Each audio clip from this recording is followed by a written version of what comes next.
ইয়া নবী সালামু আলাইকা মিলাদ দাড়ি পড়া যা কি, দাড়ি পড়া কি?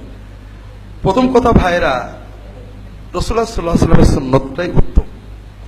ইয়া নবী সালামু আলাইকা, আমরা মহব্বতে আমরাও ছোটবেলা থেকে পড়ছি, বলছি, আমাদের হৃদয়ে একটা আবেগ আনে, কিন্তু কথাটা সুন্দর না। ইয়া নবী কথাটার ভিতরে আদবের অভাব আছে।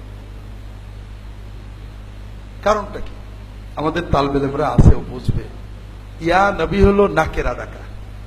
এই লোক, এই দাড়িওয়ালা, এই জুতাওয়ালা, এই চানাচুরওয়ালা, এই পুলিশ ভাই।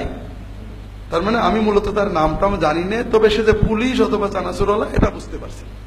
এটাকে বলা হয় আরবিতে নাকেরা মাকসুদা, অপরিচিত মানুষ ডাকছি।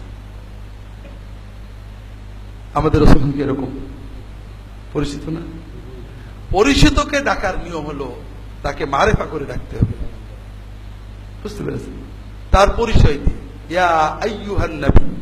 আল্লাহ তাআলা যতবার রাসূল সাল্লাল্লাহু আলাইহি ওয়াসাল্লামকে ডেকেছেন কি বলেছেন? ইয়া আইয়ুহান নবী, হে আমার নবী, আমার পরিচিত, আমার প্রিয়। আর সাহাবায়ে কেরাম যখন নবীকে ডেকেছেন কি বলেছেন? ইয়া নবী আল্লাহ, ইয়া রাসূল আল্লাহ। কখনোই দেখবেন না কখনো সাহাবায়ে কেরাম ইয়া নবী। কাজেই আমরা কেন নবীজিকে এরকম নাকেরা করে রাখবো? ইয়া নবী আল্লাহ, ইয়া রাসূল আল্লাহ। 2 নম্বর হলো সালামের সুন্নত হলো আগে সালাম বলে তারপরে ডাক দেওয়া। আমরা সবই নবীজি শিখিয়েছেন। আত্তাহিয়াতুন নবীর উপর সালাম পড়ি, কি পড়ি? আসসালামু আলাইকা আইয়ুহান নবী। এটা।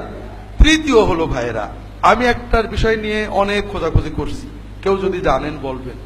রাসূলুল্লাহ সাল্লাল্লাহু আলাইহি ওয়াসাল্লামের ওফাতের পরে, মৃত্যুর পরে তার কবর জিয়ারত ছাড়া দূর থেকে সালাম পড়তে কেউ নবীকে ডেকে সালাম পড়েছেন আমি পাই।